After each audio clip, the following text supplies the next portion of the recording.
नमस्कार। दिन भर की तमाम बड़ी और अहम खबरों के साथ मैं हूं प्रीति सिंह। आइए बुलेटिन की शुरुआत करते हैं हेडलाइंस के साथ। राष्ट्रपति के अभिभाषण के साथ 31 जनवरी से होगी संसद के बजट सत्र की शुरुआत। 1 फरवरी को पेश होगा वित्तीय वर्ष 2022-23 का बजट।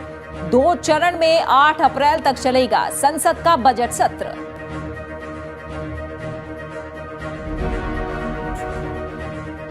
उत्तर प्रदेश विधानसभा चुनाव के पहले चरण के लिए अधिसूचना जारी होने के साथ नामांकन प्रक्रिया शुरू।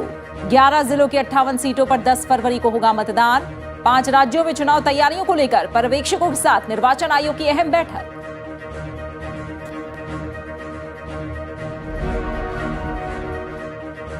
देश में नहीं थम रही है कोविड संक्रमण की रफ्तार। एक दिन में आए 2,64,000 से अधिक नए मामले। सक्रिय मामले बढ़कर 12,72,000 के पार। ओमाइक्रॉन के अब तक 5,753 मामलों की पुष्टि।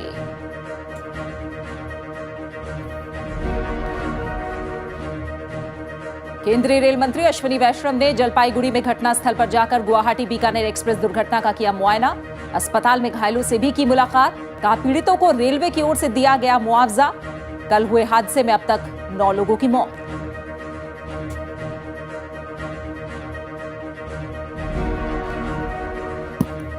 और मकर संक्रांति के पर्व पर लोगों ने लगाई आस्था की डुबकी। हर्षोल्लास के साथ मनाया गया भोगली, बिहू और पोंगल का भी त्योहार। मकर संक्रांति के अवसर पर पहले वैश्विक सूर्य नमस्कार कार्यक्रम का आयोजन।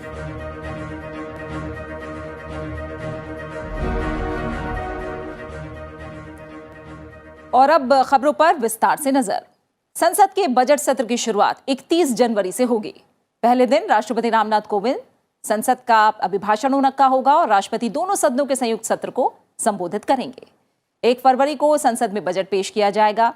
बजट सत्र का पहला हिस्सा 31 जनवरी से 11 फरवरी और दूसरा हिस्सा 14 मार्च से 8 अप्रैल तक चलेगा। होली के मौके पर 18 मार्च को सदन की कार्यवाही नहीं होगी। अवकाश की अवधि के दौरान विभागों से जुड़ी संसदीय समितियां संबंधित मंत्रालयों को बजटीय आवंटन के पहलुओं की समीक्षा करती हैं।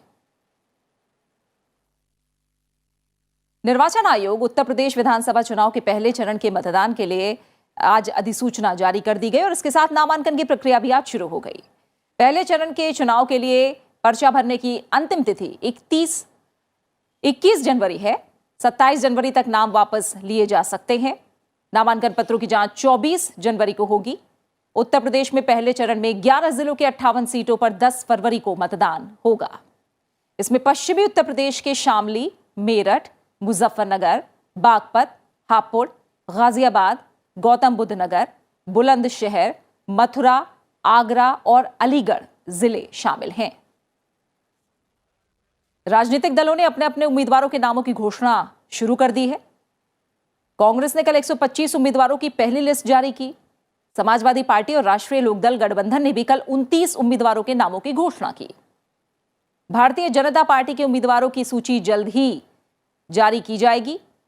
उत्तर प्रदेश में विधानसभा की कुल 403 विधानसभा सीटें हैं, जिसके लिए 7 चरणों में मतदान में करीब 15 करोड़ मतदाता अपने मताधिकार का इस्तेमाल करेंगे। निर्वाचन आयोग ने 5 राज्यों में विधानसभा चुनाव के दौरान तैनात किए जाने वाले पर्यवेक्षकों के साथ बैठक की। इस बैठक में मुख्य चुनाव आयुक्त सुशील चंद्रा भी मौजूद रहे। बैठक के दौरान निर्वाचन आयोग के वरिष्ठ अधिकारियों ने पर्यवेक्षकों को चुनाव प्रबंधन, चुनाव ड्यूटी के दौरान उनकी भूमिकाओं और जिम्मेदारियों के बारे में जानकारी दी। इन पर्यवेक्षकों को गोवा, मणिपुर, पंजाब, उत्तर प्रदेश और उत्तराखंड में विधानसभा चुनाव के दौरान तैनात किया जाना है। 5 राज्यों में विधानसभा चुनाव 10 फरवरी से 7 मार्च के बीच होने हैं और मतगणना 10 मार्च को होगी। इस बार निर्वाचन आयोग ने कोविड-19 के प्रसार को रोकने के लिए चुनावी रैलियों, रोड शो और पद यात्रा के कार्यक्रमों पर 15 जनवरी तक पाबंदी लगा रखी है। इस बीच चुनाव आयोग ने 5 राज्यों के चुनाव के लिए पार्टियों को प्रसारण के लिए समय का आवंटन कर दिया है।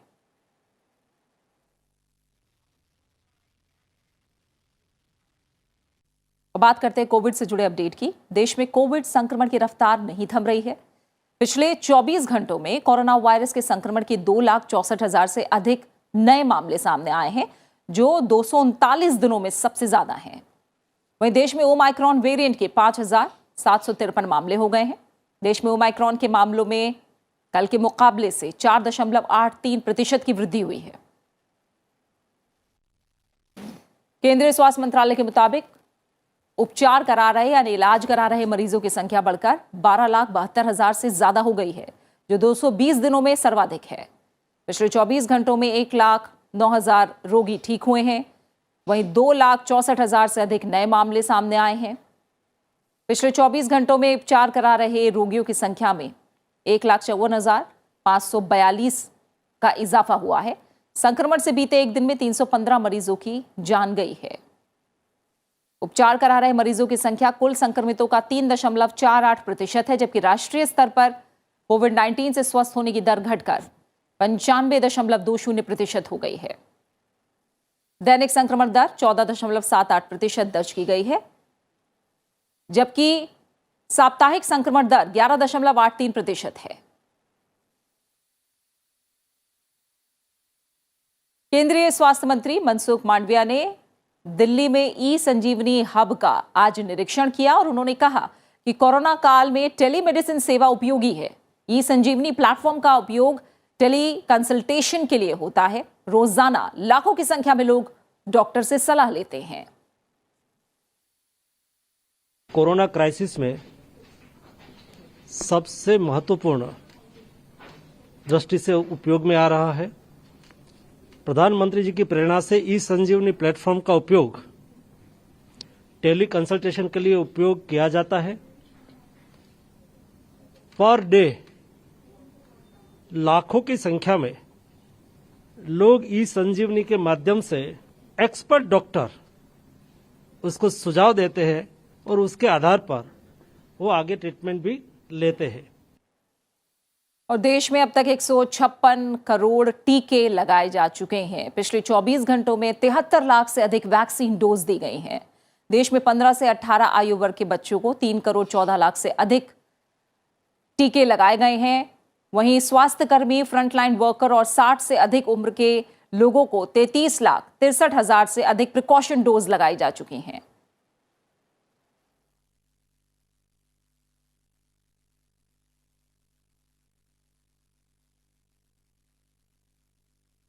कुछ और अहम खबरें। केंद्रीय रेल मंत्री अश्विनी वैष्णव ने पश्चिम बंगाल के जलपाईगुड़ी में गुवाहाटी बीकानेर एक्सप्रेस के दुर्घटना स्थल का दौरा किया। रेल मंत्री ने बाद में जलपाईगुड़ी में दुर्घटना में घायल हुए यात्रियों से अस्पताल में जाकर भी मुलाकात की और उनका हालचाल जाना।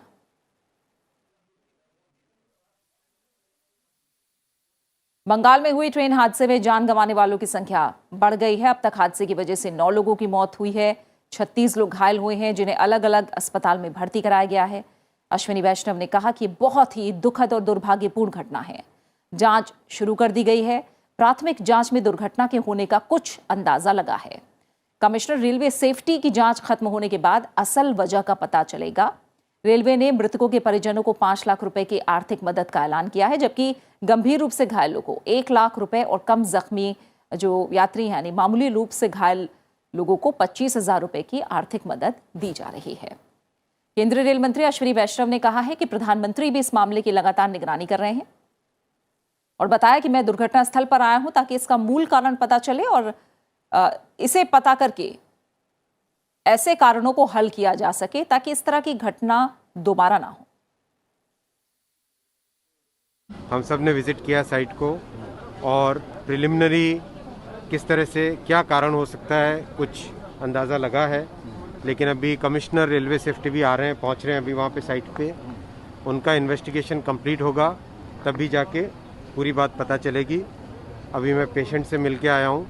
पेशेंट्स को ज़्यादातर पेशेंट्स को एक्स ग्रेशिया बल्कि सभी को ऑलरेडी मुआवजा भी मिल गया है और हमारी तरफ से पूरी तत्परता रहेगी।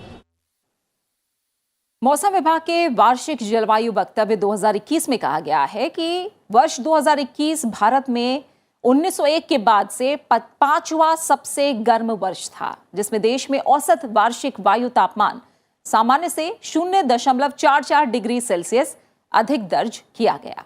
मौसम विभाग ने कहा कि देश में वर्ष के दौरान बाढ़, चक्रवाती तूफान, भारी बारिश, भूस्खलन, बिजली गिरने जैसी मौसमी घटनाओं के कारण 1,750 लोगों की मौत हुई है।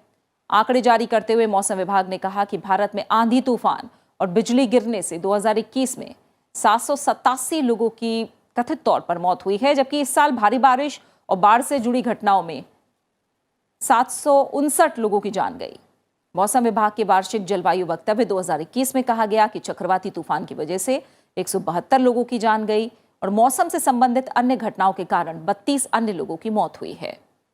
मौसम विभाग ने कहा है कि भारत के मद्देनजर हाल के वर्षों में देश में आने वाले चक्रवाती तूफानों की जो आवृत्ति है वो बहुत तेजी से बढ़ी है। वैश्विक तपन में वृद्धि की वजह से तूफान और चक्रवात जैसी प्राकृतिक आपदाओं में भी बढ़ोतरी हो रही है।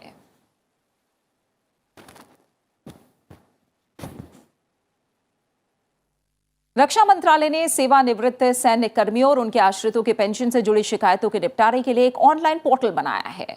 यह पोर्टल पूर्व सैनिक और उनके परिवार के लोग इस पर शिकायत सीधे पूर्व सेनानी कल्याण विभाग के सामने दर्ज कराने का एक अवसर देगा। रक्षा मंत्री ने ट्वीट किया और कहा कि यह पोर्टल वर्तमान और भविष्य के सैन्य पेंशन भोगियों की मदद करेगा। पोर्टल पर किए गए आवेदन से आवेदक के रजिस्टर्ड नंबर के लिए SMS खुद ही जारी होगा और ईमेल भी जाएगा, जिसमें शिकायत पर चल रही कार्रवाई की जानकारी होगी।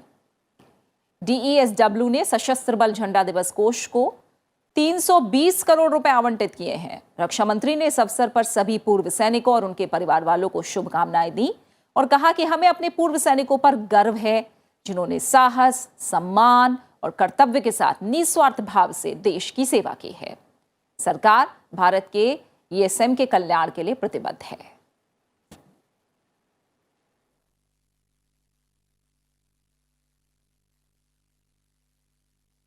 और अभी रुक रहे हैं एक छोटे से ब्रेक के लिए और ब्रेक के बाद राज्य से जुड़ी बड़ी खबरें।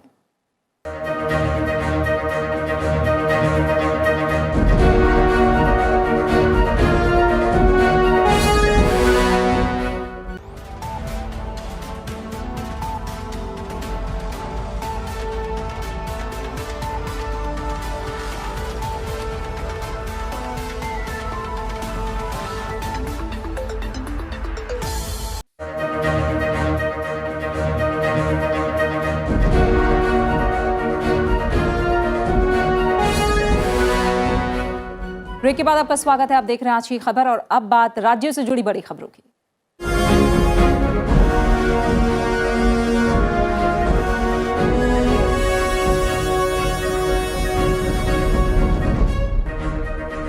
दिल्ली के गाजीपुर फूल मंडी में आज मिले लावारिस बैग से IED विस्फोटक बरामद किया गया, जिसे राष्ट्रीय सुरक्षा गार्ड के बम निरोधक दस्ते ने डिफ्यूज कर दिया। IED के सैंपल लिए गए हैं। दिल्ली पुलिस स्पेशल सेल ने एक्सप्लोजिव एक्ट के संबंधित प्रावधानों के तहत मामला दर्ज किया है।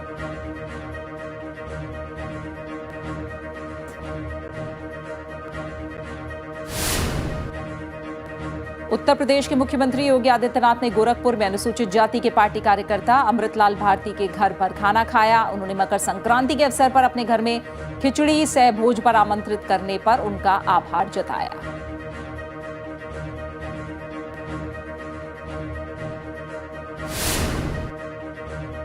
उत्तर प्रदेश में बीजेपी छोड़ने के बाद स्वामी प्रसाद मौर्य, धर्म सिंह सैनी, भगवती सागर, विनय शाक्य, रोशन लाल वर्मा, मुकेश वर्मा, ब्रजेश कुमार प्रजापति आज औपचारिक रूप से समाजवादी पार्टी में शामिल हो गए। लखनऊ में पार्टी के राष्ट्रीय अध्यक्ष अखिलेश यादव ने स्वामी प्रसाद के साथ बीजेपी के 8 बागी विधायकों को पार्टी की सदस्यता की शपथ दिलाई।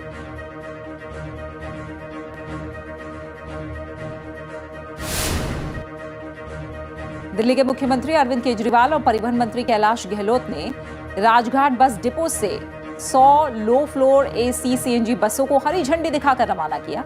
अरविंद केजरीवाल ने कहा कि इन बसों के शामिल होने के बाद दिल्ली में करीब 6,900 बसें चल रही हैं।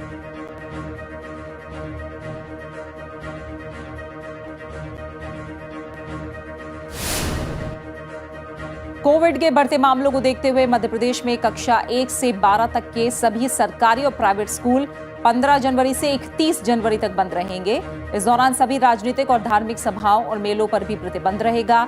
मध्य प्रदेश के मुख्यमंत्री शिवराज सिंह चौहान ने आज इसका ऐलान किया।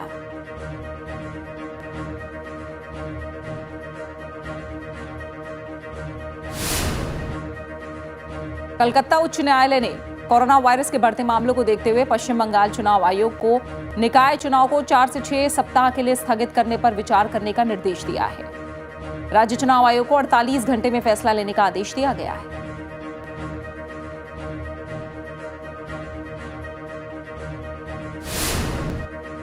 उत्तराखंड में कोरोना वायरस के बढ़ते मामलों के बीच हरिद्वार जिला प्रशासन ने मकर संक्रांति पर हर की पौड़ी पर श्रद्धालुओं का प्रवेश प्रतिबंधित रखा। श्रद्धालुओं को स्नान करने के लिए दूसरे घाटों में जाने के लिए कहा गया।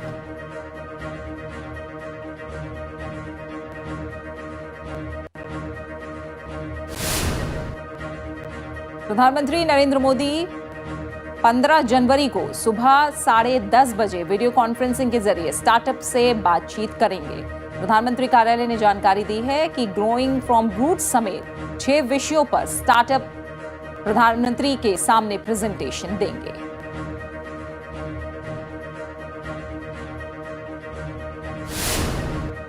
ओडिशा के राज्य चुनाव आयुक्त ने घोषणा की है कि पंचायत चुनाव 16 फरवरी से 24 फरवरी तक 5 चरणों में होंगे।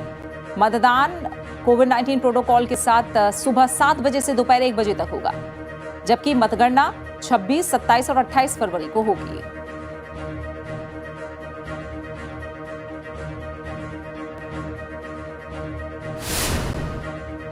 केरल के बहुचर्चित नन रेप केस में जिला और सत्र कोर्ट ने आज अपना फैसला सुनाया। आरोपी पूर्व बिशप फ्रैंको मुलक्कल को बरी कर दिया गया है। उन्हें 21 सितंबर 2018 में अरेस्ट किया गया था।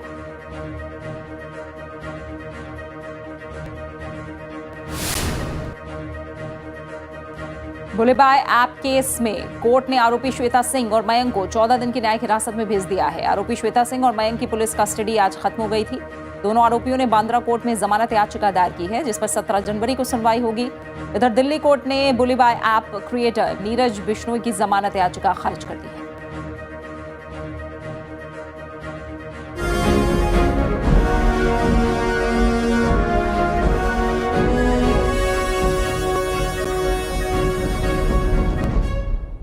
और राज्यों की बड़ी खबरों के बाद कुछ और अहम खबरें। थोक मूल्य आधारित मुद्रास्फीति दिसंबर 2021 में घट गई है। ये कम होकर 13.56% पर आ गई है, जो इससे पिछले महीने नवंबर 2021 में 14.23% उच्च स्तर पर थी।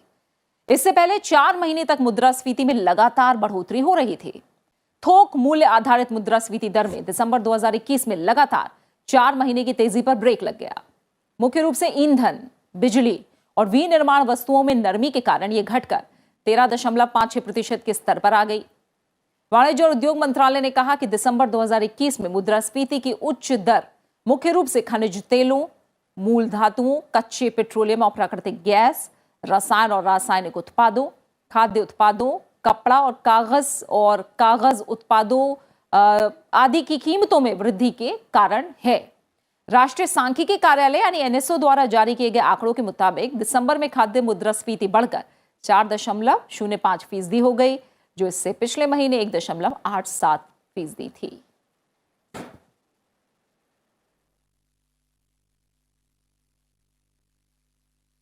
वही बात निर्यात की करें तो दिसंबर 2021 में भारत का निर्यात दिसंबर 2020 की तुलना में 25% बढ़कर 57.87 बिलियन अमेरिकी डॉलर हो गया है। इसी अवधि के दौरान कुल आयात 33% से अधिक बढ़कर 72.35 बिलियन अमेरिकी डॉलर हो गया है। अप्रैल से दिसंबर 2021 के दौरान कुल निर्यात 2020 में इसी अवधि की तुलना में 36% से अधिक बढ़कर 479.07 बिलियन अमेरिकी डॉलर हो गया है। इसी अवधि के दौरान कुल आयात 57.33% बढ़कर 447.12 अरब डॉलर दर्ज किया गया है। इंजीनियरिंग, कपड़ा और रसायन जैसे क्षेत्रों के बढ़िया प्रदर्शन के कारण दिसंबर 2021 में देश का निर्यात बढ़ा है। दूसरी ओर दिसंबर में ही व्यापार घाटा बढ़कर 21.68 अरब डॉलर हो गया।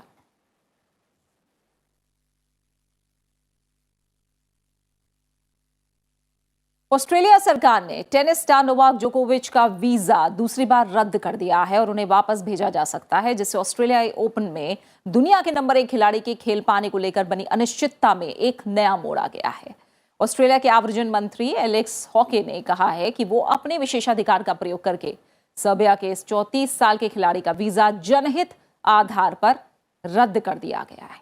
ऑस्ट्रेलिया ओपन 3 दिन बाद शुरू होने वाला है। जोकोविच के वकील फेडरल सर्किट और फैमिली कोर्ट में इसके खिलाफ अपील कर सकते हैं। पिछले हफ्ते मेलबर्न पहुंचते ही ऑस्ट्रेलियाई सीमा बल ने उनका वीजा रद्द कर दिया था, क्योंकि ऑस्ट्रेलिया के कड़े कोरोना टीकाकरण नियमों के मापदंड पर वो खरे नहीं उतरते थे।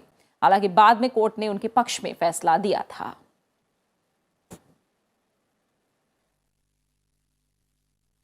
और बात क्रिकेट की करें तो टेस्ट सीरीज में तीसरे और निर्णायक मैच में दक्षिण अफ्रीका ने भारत को 7 विकेट से हरा दिया।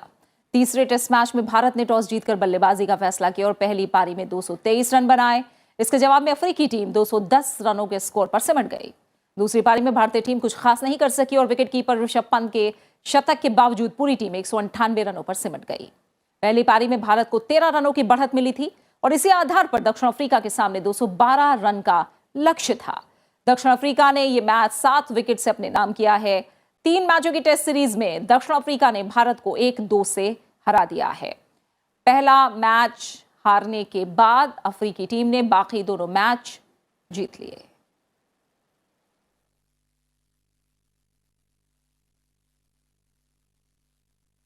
देश भर में आज मकर संक्रांति, भोगली, बिहू, पोंगल, टुसू, पूजा, सुग्गी, भोगी, माघी, खिचड़ी, पौष पर्व और उत्तरायण का पर्व मनाया जा रहा है। प्रकृति की उपासना से जुड़े इन त्योहारों पर प्रधानमंत्री नरेंद्र मोदी ने देशवासियों को बधाई दी। उन्होंने ट्वीट करते हुए कहा कि देश भर में आज हम विभिन्न त्योहार मना रहे हैं जो भारत की जीवंत सांस्कृतिक विविधता को दर्शाते हैं। आज मकर संक्रांति को अलग अलग राज्यों में अलग अलग नाम और तरीकों से मनाया जा रहा है। उत्तर भारत में जहां इसे मकर संक्रांति के नाम से मनाया जा रहा है, तो उत्तर प्रदेश और बिहार में खिचड़ी के नाम से भी लोग आज के दिन को मनाते हैं। गुजरात में इसे उत्तरायण के नाम से मनाने की परंपरा है। पंजाब और हरियाणा में इस समय नई फसल का स्वागत किया जाता है। आज के दिन पवित्र नदियों में स्नान करके दान करने की परंपरा भी है। तमिलनाडु में आज के दिन को पोंगल के नाम से मनाया जा रहा है। यहाँ इस पर्व को 4 दिनों तक मनाने की परंपरा है। ये पहला दिन भोगी पोंगल, दूसरा दिन सूर्य पोंगल, तीसरा दिन मट्टू पोंगल और चौथा दिन कन्या पोंगल के रूप में मनाया जाता है। और दिनों के मुताबिक इस पर्व पर पूजा अर्चना की जाती है।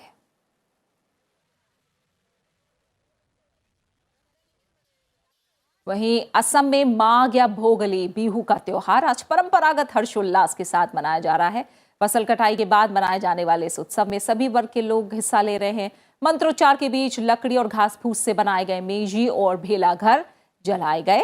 उरुका के अवसर पर कल रात सामुदायिक भोज भी आयोजित किए गए।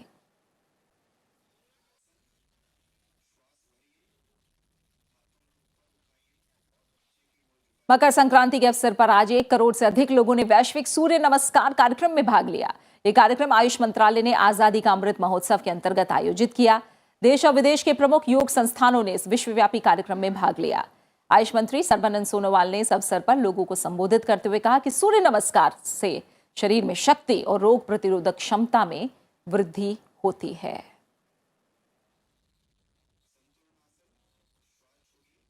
और इसी के साथ फिलहाल आज की खबर में मेरे साथ इतना ही। चलते चलते आपको छोड़ जाते हैं असम में मनाए जा रहे भोगाली बिहू त्योहार के दौरान किए जा रहे परंपरागत नृत्य की झलकियों के साथ। आप देखिए झलकियां और मुझे दीजिए इजाजत। अपना अच्छे से ख्याल रखिए। नमस्कार।